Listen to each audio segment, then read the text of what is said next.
Hey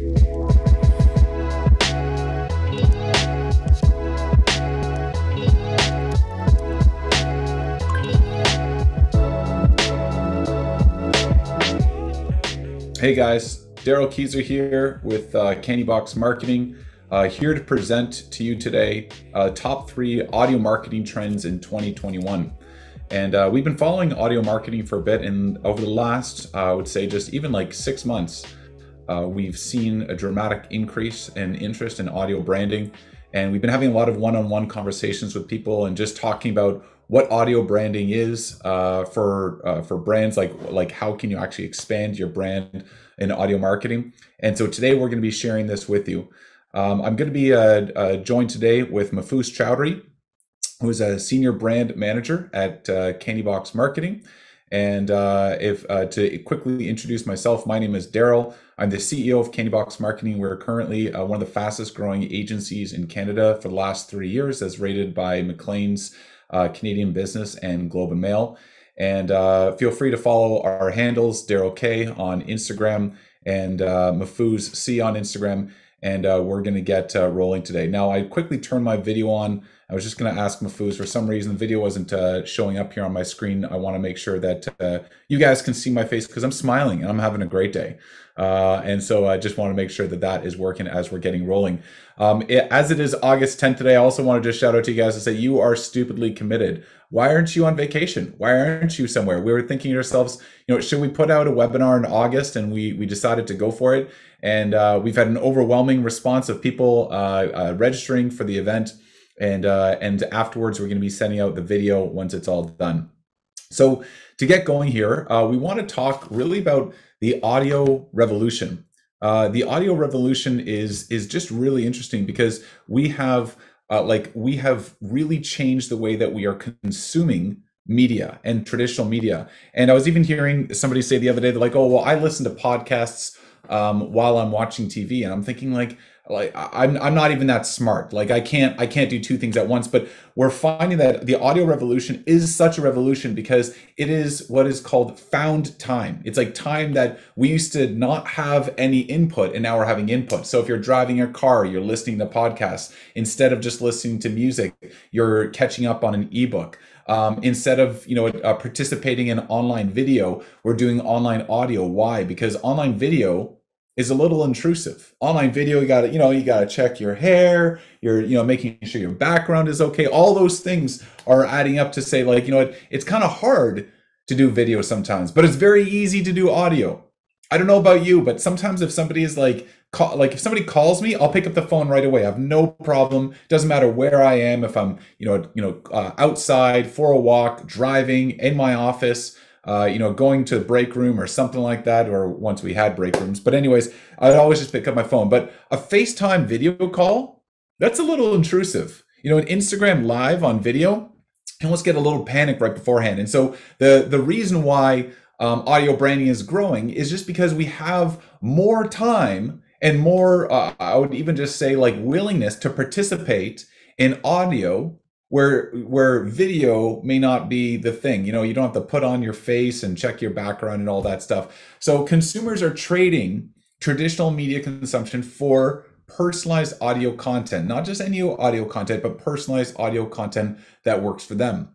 Now, in order to get heard, here's a quick picture of me pretending like I'm talking on the phone. Kind of convincing, right?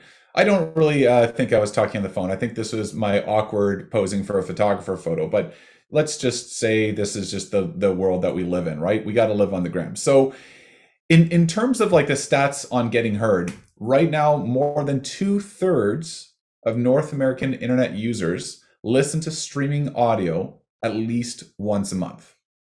Okay, 2/3. So, we used to always talk about cord cutters in regards to cable and people cutting cable cords and just going off cable. I'm part of that generation that is not called a cord cutter, but I'm a cord neverer, which means I've never had cable ever. And so we've got to still reach these people in different ways. And audio marketing is a new way. It's a new method, even though it has been around for years, but there's new ways that we're reaching 2/3 of the North American market. Second thing is audio listeners are more likely to follow brands and companies on social media. So if you want to grow your social media profile, sometimes you actually have to start your audio profiles to grow that. Earlier on this year, well, gosh, I'm tongue tied here. I had an Instagram strategy of growing my network on Instagram, but I actually stopped that strategy and went with an audio only strategy, and it actually grew my Instagram more. I'm going to show you how in a minute. But so we're seeing a cross pollination between audio, video, and traditional marketing mediums to help grow your base. Also, just a quick reminder during this session, feel free, there is a Q&A panel down at the bottom. And so there's a little Q&A button. Feel free to click this at any time and ask a question. At the end of my session here, at the end of our entire webinar, if we've got some extra time, we're going to be going through some Q&A and helping with that. Third thing, and this is like something that is this is nothing new. Well, once again, this is just like basic sales and marketing. If your brand's voice is not in your customer's household, you've got to bet that your competitor's voice is. So we talk about sales, right? If we're talking about sales and marketing, if you're not in front of your customers, your competitor always is, right? It is a fight for eyes. It is fight for eyeballs. And right now it is a fight for ears. And so if they are listening to somebody else's podcast, let's say of your competitor talking about the latest trends in your industry, they start putting them as an industry leader. Okay, so if you're talking to your customer and your competitor isn't actually in front of them, you're talking to your competitor on a podcast or on Clubhouse or something, or it's not talking to your competitor. You're talking to your customer on a podcast. You are the one that is the brand expert. Even if your competitor is better than you, you're the one that is the expert. Why? Because you are in front of your consumers' ears. And so not just a race for eyeballs anymore, it is a race for ears. Now, today we're going to talk about 3 different trends in regards to marketing.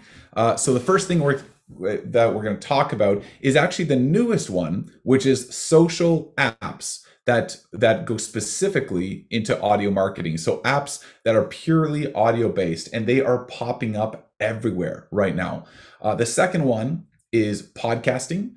And Mahfuz Chowdhury is a podcast expert, and he's going to be talking about how podcasting works and how to grow your audience. Third thing we're going to talk about is actually audio branding. And so even as you entered in the session here today, you heard some music, right? If I were to quickly play it again here, this is what you heard. All right. Now, this music is not just any music. This music we actually made for Candybox based on what we believe our brand is. And we're going to get into that as well too. And so we don't just want to have like this like stock footage audio anymore. We want to build something that we're still going to love in 5 years. Now, in regards to social apps, I want to start here and just saying that I didn't really fully understand the social app revolution until I got onto it. And this is not just about you advertising commercials out on apps. And so if you're just looking for placement, this hasn't matured to the spot of just audio advertising yet. And what I did was, I think it was a few months ago, I think it was about 2 or so months ago, I got on an app called Clubhouse. Now, Clubhouse is currently the market leader. It may be overtaken by a big player in the market. We don't know. But right now, I just want to focus in on Clubhouse because it is kind of, I would say, leading the audio revolution, and all the thought leaders that are trying to get going on audio are spending most of their time on Clubhouse. So a little bit about Clubhouse. Clubhouse is over 10 million weekly active users.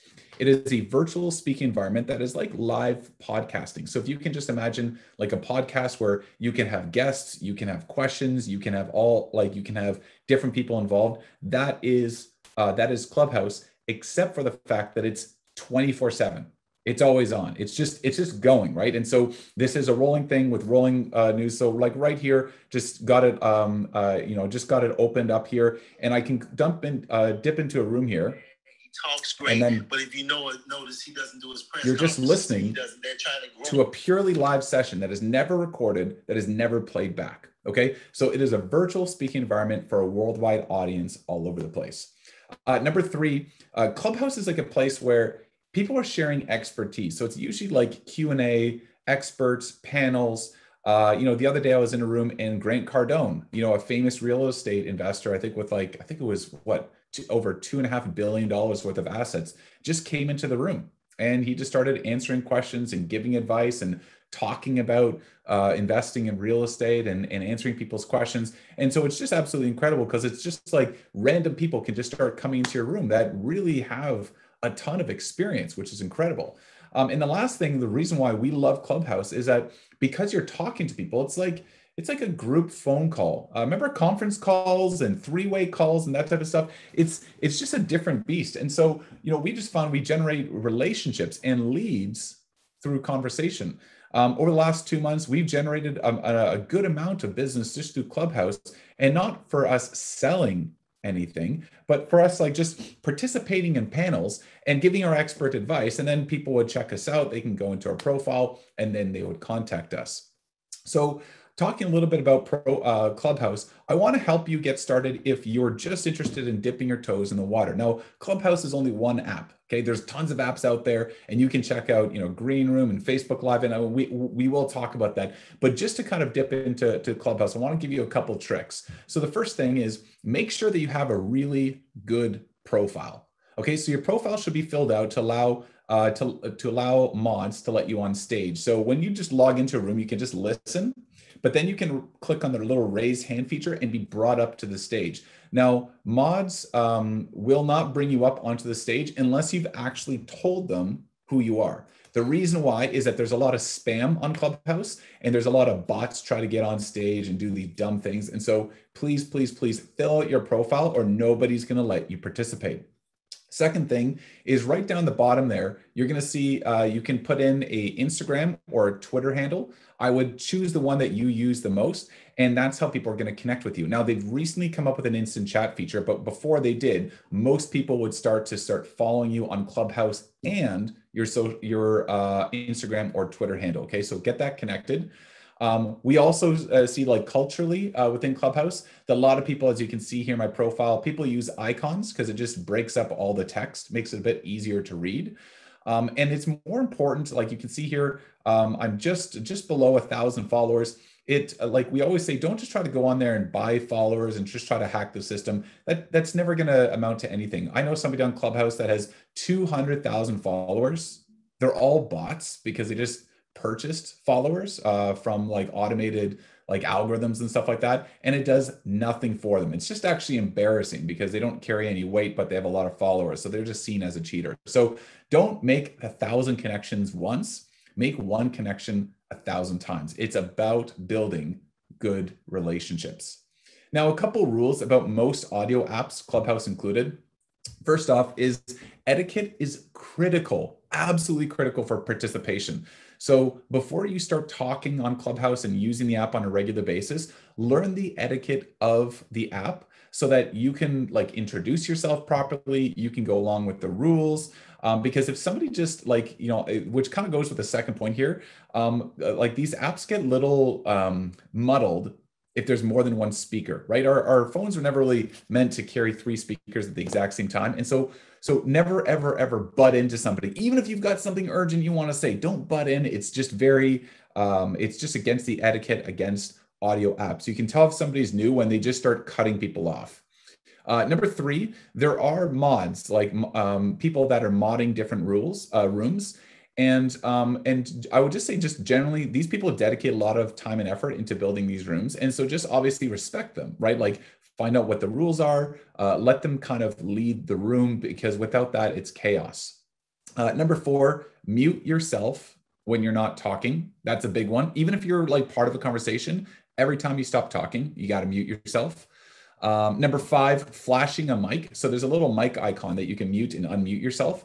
Just a fun thing to know is that when you're flashing your mic on and off and on and off, it either means that you're clapping or it means that you'd like to say something. And so if they're saying, hey, let's clap for this person, it's actually clicking that mic button. Kind of weird. Obviously, this is going to change as these programs evolve, but it's always easier to learn in a webinar than to go on there and not sure what's happening on. The last one, which is very important, and you'll notice this immediately when you get on any audio app, is that you want to identify who you are when you start the conversation and when you stop the conversation. So for example, if I were about to say something, I would say, hey, this is Daryl Keyser in the red. I always say in the red because I've got a red background. Hey, this is Daryl Keyser from Candybox Marketing in the red. I say what I'm going to say.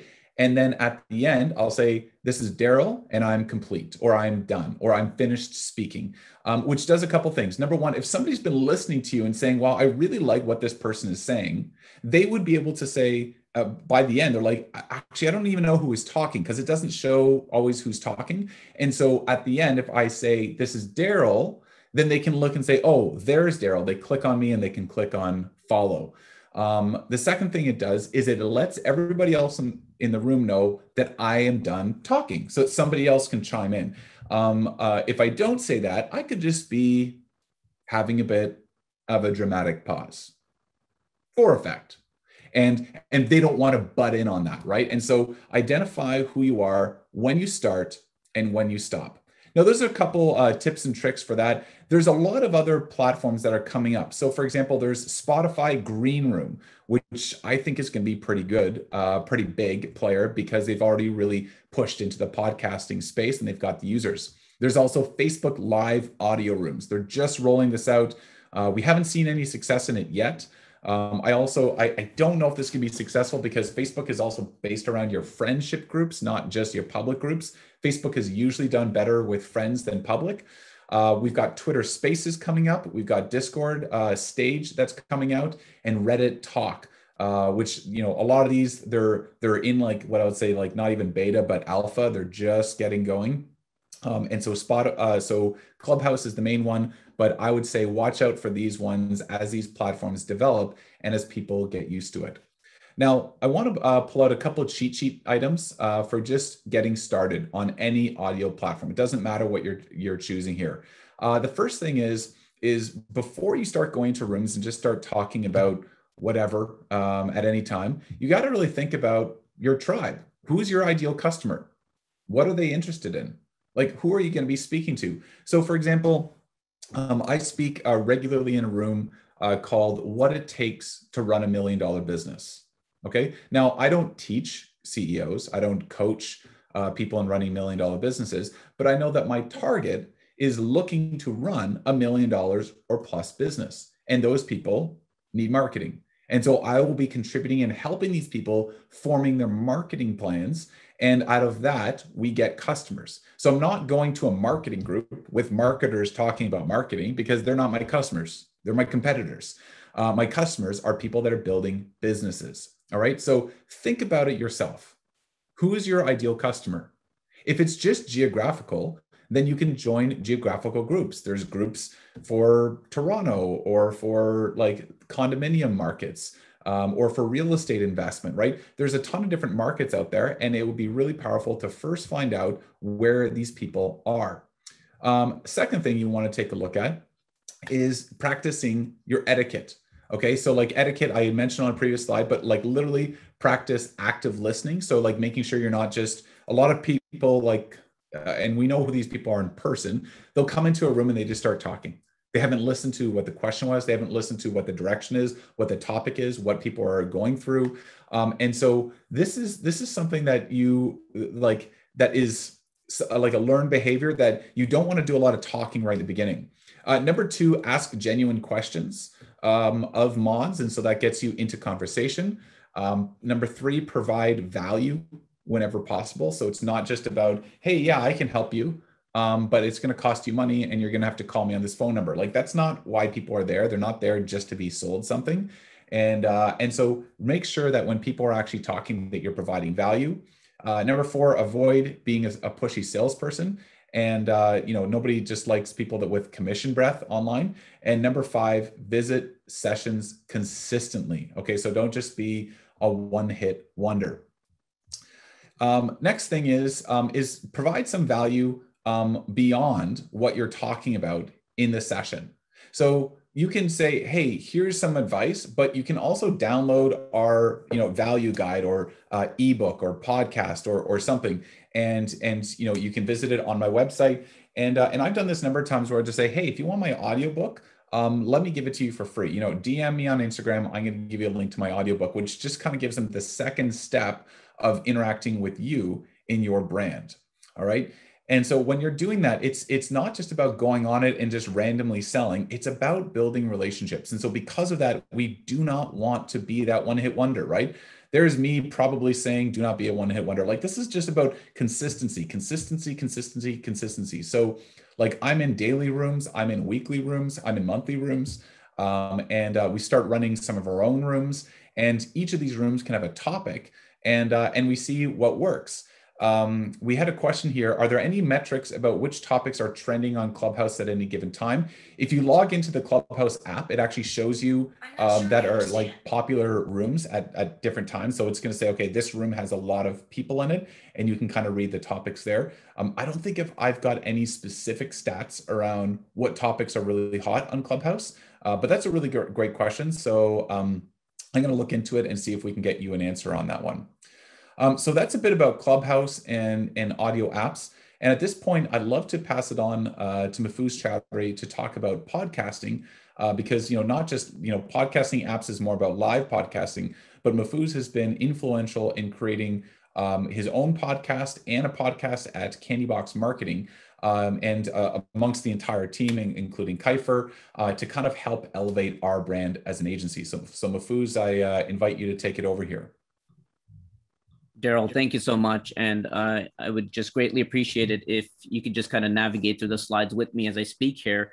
Podcasting is something that I've been very excited about for quite some time. And more than anything else, I think what's really fantastic about following up with podcasting shortly after what we just talked about with the audio apps is simply the fact that in many ways, the podcasting side can become your virtual gym that you use in order to get better with all things audio marketing. And then slowly you can roll it out and implement it in other areas like Clubhouse and other areas of marketing that requires audio format.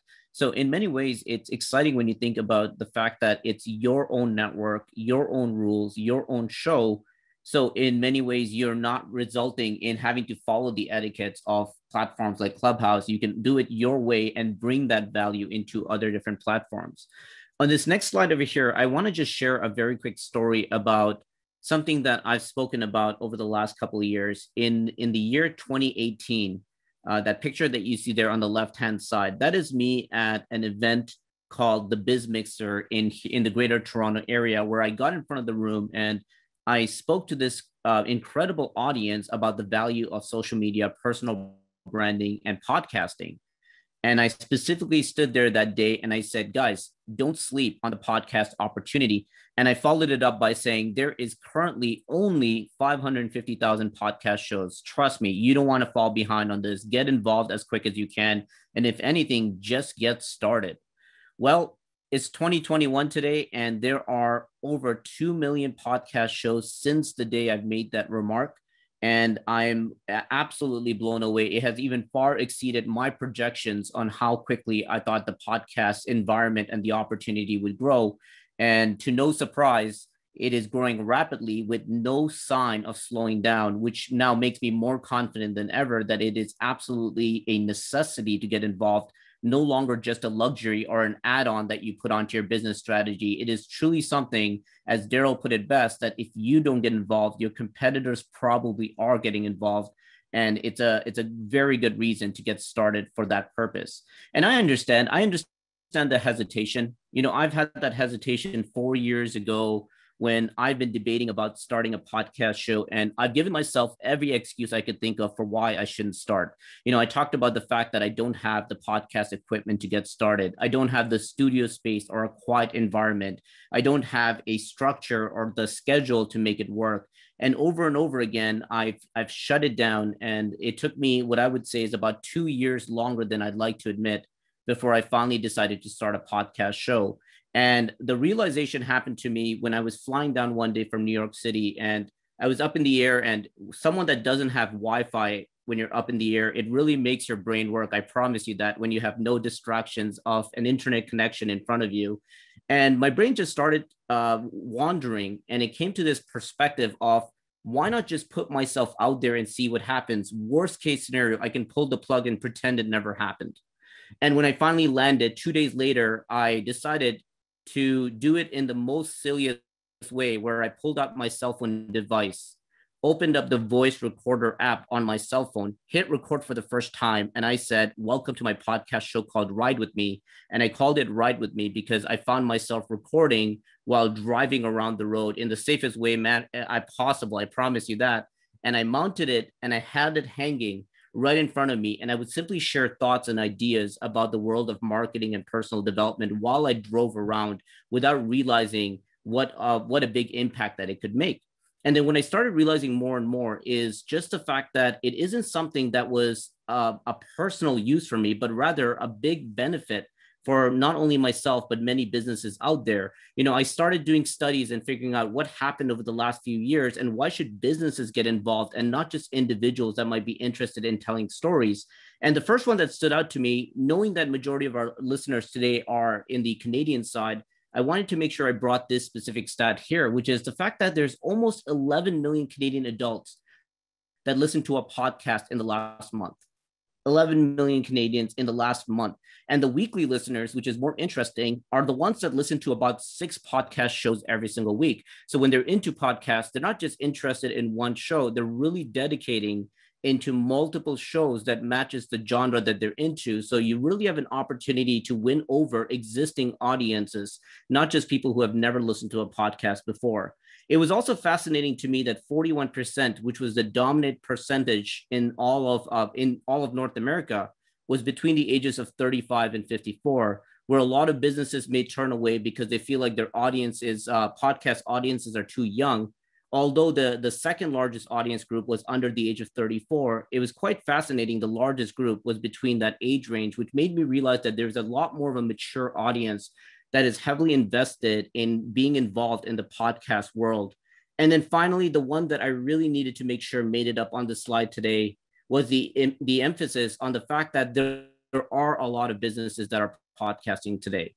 And a lot of the businesses that have been podcasting, there was a major study done in North America. And in this poll that they did from all the businesses that are utilizing podcasts in their marketing strategy, 89% of them reported that they've seen a higher awareness in their branding as a result of just the podcast implementation.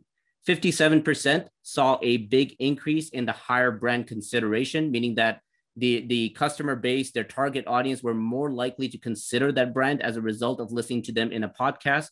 And get this, 24% higher brand favorability, which is the fact that they could have chosen your competitor, but they chose you because they heard you in a different format, unlike what your competitors might be doing out there, which I think is an incredible opportunity. And more than anything else, if you leave this webinar today and you try podcasting for the first time, I think there is more value in the try component than anything else in terms of implementing strategy. So what I want to do with this next few slides here is just walk you through, similar to Daryl, a very quick cheat sheet to get this up and running. And as I go through this cheat sheet quickly, in order to respect your time, I do want to encourage you that if there's any questions that you want me to go deeper into in the Q&A, just use the Q&A button at the bottom of your Zoom platform here, and we'll be able to address it at the very end. But let me walk you through, I believe, 4 or 5 steps that will really get the ball rolling for you. Step number 1, I want you to think about distribution. And when I talk about distribution, it means the fact that without needing to do any heavy lifting or knock on doors for the biggest platforms out there, by just getting your podcast on a distribution system, you can have your voice, your topic, your brand, and your value being spread on the largest streaming platforms on this planet. And I'm talking Apple iTunes, Spotify, and Amazon Music, and many others that I didn't even have space for. Here's an example of a show that I started just 7 days ago. And within 7 days, we already have the first couple episodes streaming on all 3 platforms and then some. So you can very quickly get yourself out there, where once upon a time, it was hard to get traffic and people to listen to your show. You now can be able to do that very quickly. And here's the other good news for my search engine lovers. It's search engine friendly. What you write in your podcast title and what you write in your podcast descriptions will show up not only in the search engines for the streaming platforms, but also on areas like Google search engine. So you really have the value to be found in other areas outside of the marketing that you're currently doing. Step number 2, I want you to think about I want to say it's schedule, but let me just make sure. Yes, schedule. I knew what I was talking about here. Scheduling is, if not the most important thing, definitely one of the most important things, which is number one, you need to make sure you have a consistent recording schedule. And that consistent word could be something that is completely up to you. For some people that are diehard podcast recorders, they do it every single day, sometimes multiple times a day, and they do well. Some people do it once a week. Some people do it once a month. Some people do it on a multiple spread, like bi-weekly, and that results in them benefiting. But the schedule that you create needs to be consistent, because the audience members that are following you along, they have the expectation that if you said you're going to release it once every weekend, they're waiting that once every weekend, or else you lose your audience's trust. So it's very important to give yourself a dedicated, consistent recording schedule. And that recording schedule means that you block that off on your calendar. No one's booking your time. You're getting in a room and recording. And however you choose to record is up to you. Just make sure that consistency is there. Number two, if schedule is hard for you, record those episodes in advance. You know, you could have an entire season recorded in advance. You could sit down in one good day when you're really feeling energetic. You just chugged a mega mug of coffee. You're feeling good. You can knock out 4 or 5 episodes in one sitting if you wanted to. It is truly up to you in how you want to record your episodes. But there's a lot of people in the podcast industry that record their entire season in advance, and then they just schedule it out to go out once a week. So that way you can guarantee that every week there is an episode that will be released to your audience. If you have a guest that you bring onto your show, and maybe it's not a solo show, you need to bring in other people, make sure you book them in advance. Not only does that guarantee that you're going to sit down on that day because your guest is showing up and you're not going to delay it as a result of that, you're also giving your guest enough advance notice to really come through and deliver, because that last minute scheduling sometimes really throws a wrench in your plan. So I encourage you to book your guests in advance in order to make sure you get the maximum efficiency. And then make your schedule non-negotiable. As I mentioned, this isn't just a luxury item that you do when you feel good and you feel like, hey, today feels like a good day to record. Create a routine, because if you don't have a routine, you're not going to be able to take advantage of this podcast opportunity. There is too many podcast shows that I've seen that comes in swinging with 3 or 4 episodes and then disappears for 4 months and then comes back again. Give yourself the non-negotiables and say, if I dedicated and created a plan that I'm going to do 12 episodes for this show, make the 12 episodes happen and make it happen consistency. And finally, give yourself season breaks. Podcasts aren't meant to be a 365-day plan a year. It's supposed to be a season at a time, just like your favorite Netflix shows. You know, when it hits the season finale, it takes a break. It comes back later that year or the next year. Give yourself that opportunity to rest. You know, podcast at the end of the day is time consuming, is energy consuming. And in respecting your business, we need to respect the fact that you have other areas of your business that also needs to be addressed. So I do encourage you to take breaks as it's going to be needed. The next item on the cheat sheet, I believe, is going to be value driven. And the value component is going to be a big part, because a lot of people that create podcasts, the biggest mistakes that I see in the world of podcasting is that a lot of people get into podcasting and they instantly start pitching. They say, hey, I got an idea. Why don't I get on podcast as an insurance company and just start talking about why my insurance service is better than others? Why don't I get up here and talk about why my real estate service is better than others? Why my B2B service is better? And that very quickly results in trying to go from that very first step from content to revenue. And you're missing some critical steps in between that is an absolute necessity for you to get the most value from the podcast opportunity, which is the fact that the reason you're putting content out there is to start conversations and build meaningful relationships with your audience. The conversation piece is huge. Majority of the individuals that were done, where they conducted a study, has reported back that what the audience members are trying to get is either the entertainment component or a connection component. And if you're not giving them either, you're really missing out on the purpose of why a podcast is there. Imagine being the leader in your industry, talking about the value of things that people can benefit from, share it to the highest streaming platforms out there, and then putting it into the homes of individuals that can listen to it every single day. This is your biggest passive marketing opportunity out there, which is the fact that I can listen to it right now through my Alexa, through my Google Home. I can listen to it right now while I'm driving on the road on my way to work and have it on instead of the radio. You can passively have these episodes floating around in the internet side of the world where you're constantly benefiting from people being able to listen to it every day, even when you're sleeping. So the value component is a huge piece. And the very last component I want to talk about is distribution, or rather promotion. And the promotion component really comes down to the fact that you have now the opportunity of releasing a podcast episode and repurposing that episode in many ways that's going to give you a content for a very long time. Some of us are afraid of going on social media because we don't always have something to say. When you have a podcast episode that's out there in the world, you now have constant opportunities to chop that episode up and share it through content and promote it through your social network multiple times a week, if not multiple times a day for some of the dedicated ones. And as you can see here with the podcast show that we've been operating in the Candybox studio called CandyCast, every single time we release an episode, we follow it up by 3 pieces of promotional content, because if no one knows our podcast show exists, we're really not doing podcasting for the right reason. So on the right-hand side, you can see that we start off with the initial cover photo, which talks about what the episode is. You see the episode number 3. You see the reminder that it's a CandyCast podcast. You see the name of the 2 guests that are usually on the podcast show, and then the title of the podcast episode, which is usually the attention grabber. And in many ways, it's going to be that poster that you see up on the wall that makes people want to go in and watch the movie. If that doesn't work, we go into step 2, which is the movie trailer on the top left, which is taking a snippet, one of the highlight moments of that episode, and chopping it off into either an audio or a video clip, depending on whether or not you wanted to set up a camera in advance. You're going to have the ability to sell the value of your episode by pulling in about a 1-minute clip of your favorite moment of the episode and putting it up on social media, so that someone that maybe hasn't taken the time to watch the full episode, they will see the value in that 1-minute clip, and it's going to make them want to watch the episode at a later time, which is very valuable.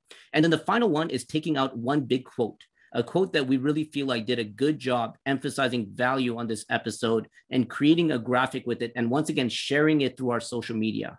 Here is the beautiful thing of these 3 things. Even if someone never listens to your podcast episode, they're going to know that you said a lot of valuable things just by seeing these promotions. They're going to read your quote, they're going to see your 1-minute clip, and as a result of that, even the non-podcast listeners will see that you're a valuable thought leader in your industry. So in many ways, by repurposing the content, not only does it give you additional marketing materials, it really allows you to position yourself as a thought leader in your industry in many other ways. With that being said, I want to respect everyone's time and transition into social branding, which I believe is the next piece. Daryl, I'd love for you to take it away. And just a reminder to anyone else that Q&A is open. I see some questions coming in.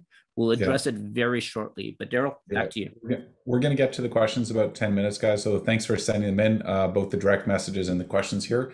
The last segment of this that we found more and more important as we're doing podcasting, as we're on Clubhouse, as we're creating even video. Somebody mentioned in the comments in regards to Instagram video, is a whole concept of audio branding. And audio branding is really just taking a look at the audio side of your brand and trying to express it. Now, I will famously say that a couple of years ago, somebody came to my office to sell me the idea of audio branding. And I think during that meeting, I probably said this: I don't get audio branding. Like, I just didn't understand it. And so that was just a quote from me in 2018. So you can all laugh at me. That's fine. And you're all here today, so maybe you get audio branding more than I did. But after a while, I realized, you know what, we're not in marketing. We are in creating emotional responses within people. And everything we do, from branding, websites, search, social interaction, everything is actually emotional, right? When somebody buys one product over another and they just feel better about it, or they feel confident that it is a better brand, or they feel that it is better quality, or they believe that they are going to give them better service. These are all feelings, and feelings are impacted by things like our experience, like things like visuals. And when we build websites, I learned over a decade ago that a great website has great visuals. But now I know that a great brand has good audio.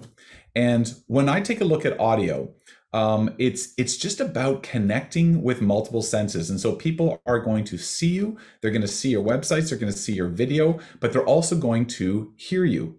Audio connects with the emotional part of a lot of what we do. If you think about going to a wedding, going to a funeral, going to a party, all those things without audio are very different. I remember going to this one wedding about 2 years ago, and the person that was DJing just forgot the what is it called, the subwoofer. Okay, so they had all the speakers doing the treble, but then they forgot the subwoofer, and these songs would be going along, and you're like, this is amazing, and then you're waiting for that beat to drop, and it never dropped. It was just like, it was like a missing component. So this is a wedding, everybody's dancing, and half the experience is treble, the other half is bass. We're missing the bass. Let me tell you, it made a huge like textural difference in the room. And it was just like everyone was waiting in anticipation for this beat to drop and something just to vibrate our eardrums, and it wasn't there. And that had some audio. So this is about connecting with your customers in an emotional way. And not just any sound, right? So it's not just like, okay, one day it's this, next day it's that, and now we're gonna play Shania Twain in the foyer. That's not what I'm talking about. A consistent sound, one sound, creates a deeper relationship with your target audience. We've seen brands do this. We all know what McDonald's sounds like in their commercials, and they just go over it again and again and again, so that when you're even listening to them on the radio, they can be way in the background. They're talking about an advertisement, you're not listening, but you get the recognition of the brand, not just the jingle, not just the song, but the sound of the brand.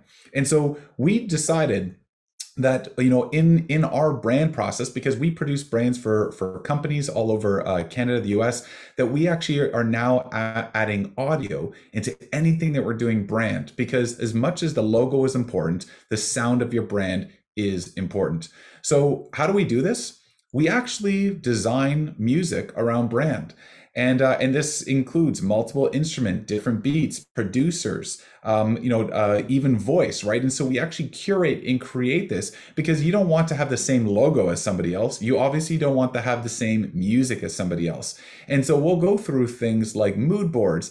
And so for the Candybox marketing mood board, one is modern, because we are a digital marketing agency. We're fast growing, right? So we can't just be like a classic, champagne and golf cart type of brand. So we are a modern agency, but we're also very upbeat. We're youthful. We're fun. We're energetic. We are generating leads for people online. And so that is where our music came from.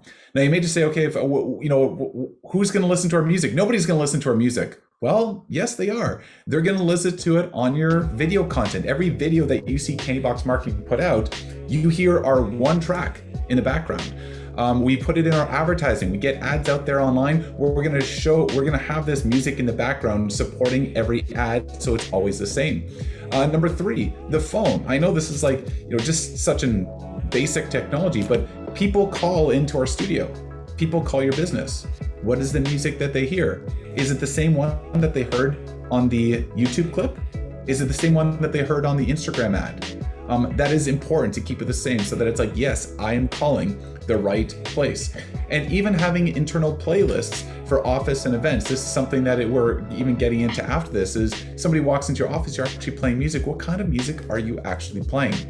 Now, I want to be able to open up for Q&A here, but I want to actually provide a simple offering to everybody here today. There is an opportunity here where we are going to be branding clients, or we have been branding clients in audio, and we're giving a free audio brand consultation. If you go to this link, Mahfuz is going to drop it in the chat, and also anybody that actually signs up with this, if we were to work with you on an audio product, we will also buy you your audio track on an actual vinyl disc. Remember vinyl? We'll get you that disc, okay? This has got a $300 value. We are going to actually produce your music on a 10-inch disc that you can play in front of your colleagues, and you get to experience the brand, all right? And if you don't have a record player, you can pick one up off of Amazon for like $100 that are pretty cool. So if you want us to produce music for you, anybody that actually signs up today for our free consultation and purchases an audio brand exercise, we will also get you a free vinyl. At this point, we would love to open up for some Q&A. So Mahfuz, I actually saw a couple questions that came in on podcasting that I'd like to first ask you, so feel free to open up your video there. And what the first question that came in, and this is a fun one, and we're always going to have different opinions on this one. Is there any podcast that a brand has launched that you believe has done a great job? So, is there any brands out there that you think is that just do an incredible job? I mean, I feel like I'd be doing a disservice if I didn't give a shout out to our CandyCast podcast, which I think has done a tremendous job, if I may throw it in there. But when you think about one of the best known entrepreneurs out there, like Gary Vaynerchuk, who has his Gary V audio experience, it's his name. And as much as it's just his name, it's still a brand that he represents. And he has an entire team dedicated to just running that audio component of his brand. So I would say it's a great example, because what that demonstrates more than anything else is the fact that the rules of podcasting has changed tremendously. Like, you'll find episodes that are an hour and a half long.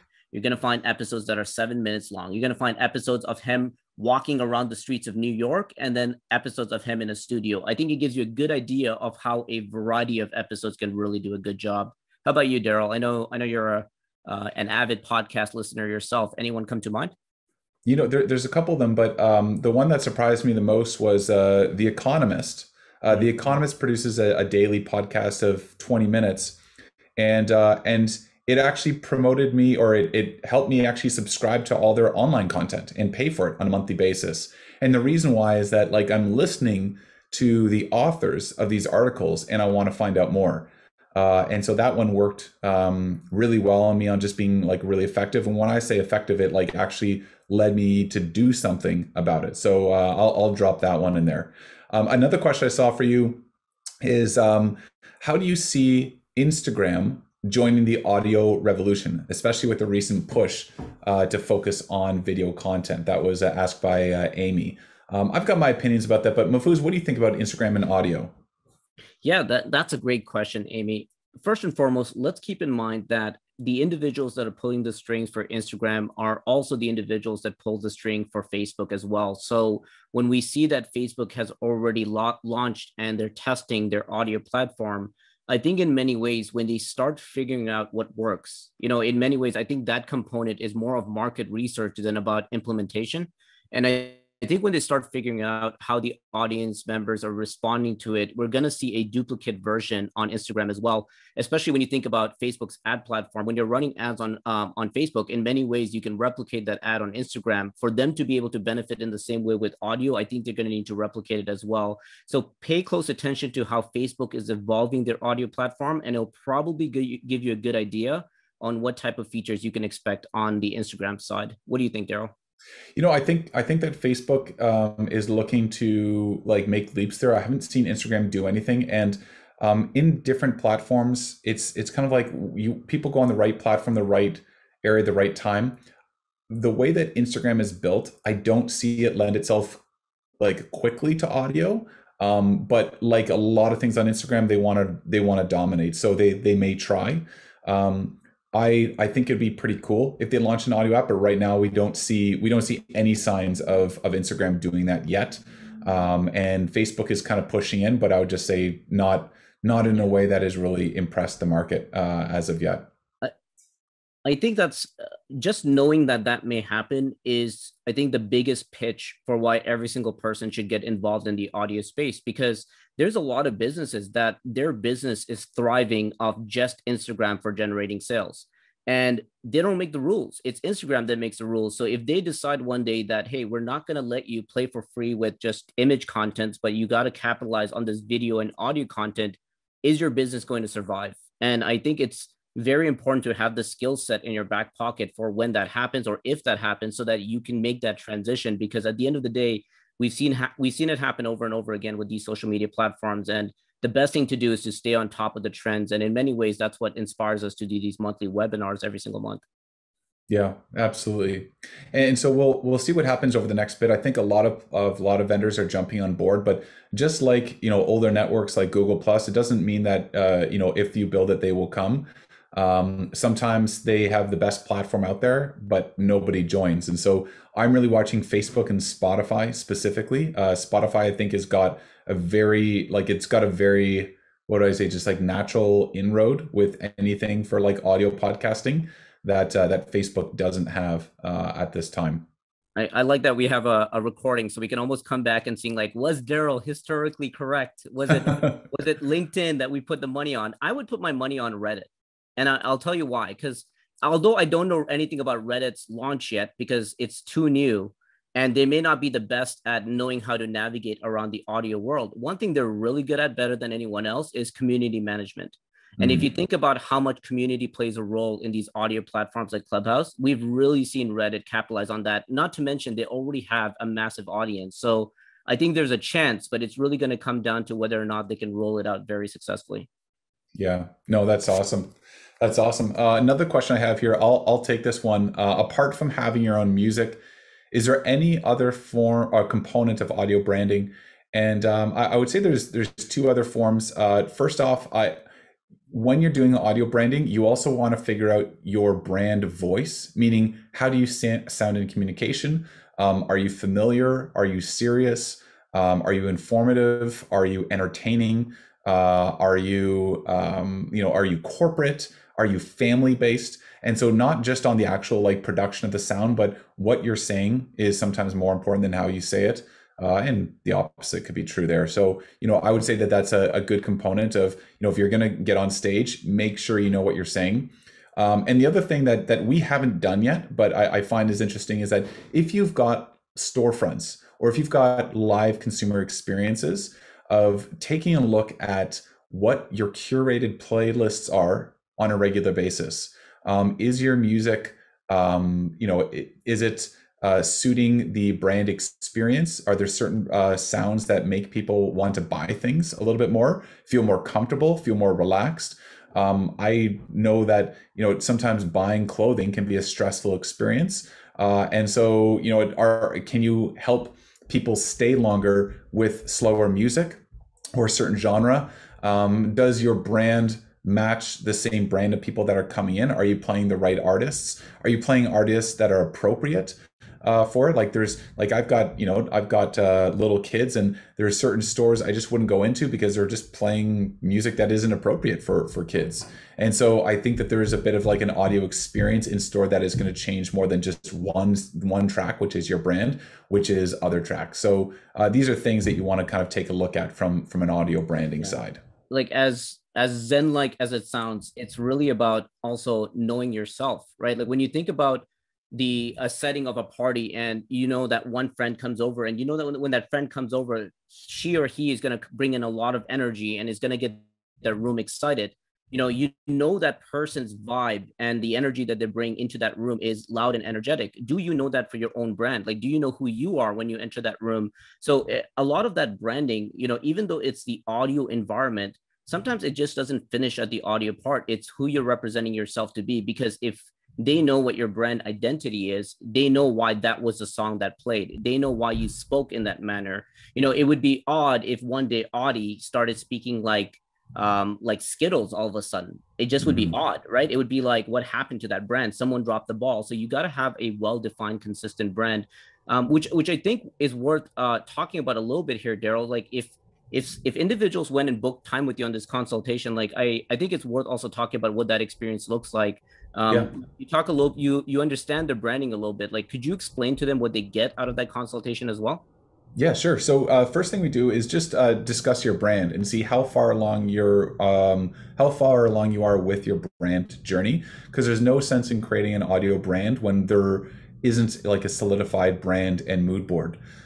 From there, then we take a look at your customer touch points of what are the areas that you are going to impact that need audio branding. So we could identify stuff like, what does your call system look like? Do you have in-person store items? What are your digital assets? What social media networks are you regularly on?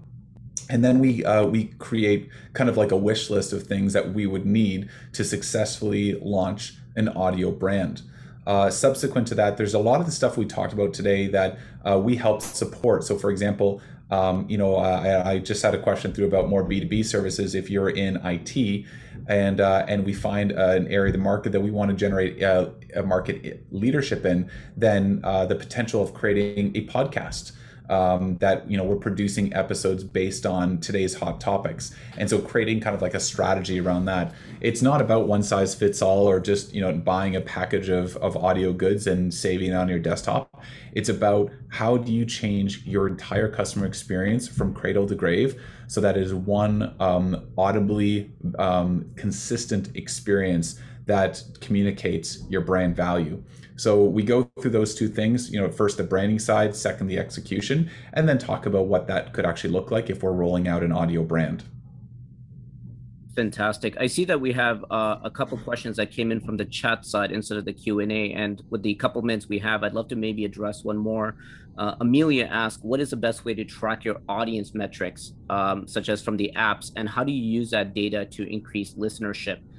Maybe I'll comment on the podcast side, and maybe we can talk about what you do with those relationships from the Clubhouse side, Daryl, because I think there's tons of value that comes out of that. On the podcast side, I talk about distribution networks earlier, which is if you upload a podcast episode into distribution network, it automatically goes out to all the big players. And a distribution network that I personally use, just in case you're wondering, is a platform called Buzzsprout, Buzz Sprout. And Anchor is another one that's really, really well known. And what those platforms do is that it actually gives you tons of data about how each one of your episodes performed, right down from how many people listened to how many minutes they listened.